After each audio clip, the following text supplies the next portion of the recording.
നെയ്യാറ്റിങ്കര ഗോപന്റെ മരണം വലിയ വിവാദങ്ങൾക്ക് വഴിവെച്ച ഒന്നായിരുന്നു. ജനുവരി 16-നാണ് കല്ലറയുടെ സ്ലാബ് മാറ്റി ഗോപന്റെ മൃതദേഹം പുറത്തെടുത്തത്.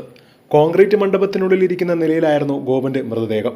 പിന്നീട് പല പരിശോധനകളും കഴിഞ്ഞ് മൃതദേഹം തിരികെ നൽകി. എന്നാൽ ഇപ്പോൾ വിചിത്രമായ ഒരു സംഭവം തന്നെ നടന്നിരിക്കുകയാണ്. അതായത് നെയ്യാറ്റിങ്കര ഗോപന്റെ ആത്മാവ് ശരീരത്തിൽ കയറിയെന്ന വിചിത്രവാദവുമായി ഒരു യുവാവ് എത്തിയിരിക്കുകയാണ്.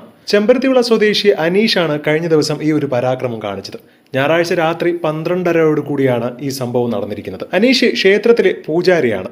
ആക്രമണത്തിനിടയിൽ ഇയാൾ 3 യുവാക്കളെ മർദ്ദിക്കുകയും ബൈക്കുകൾ അടിച്ചു തകർക്കുകയുമാണ് ചെയ്തതായി റിപ്പോർട്ടുണ്ട്. നെയ്യാറ്റിങ്കര പോലീസ് ഇപ്പോൾ യുവാവിനെ ജനറൽ ആശുപത്രിയിൽ എത്തിച്ചിരിക്കുകയാണ്.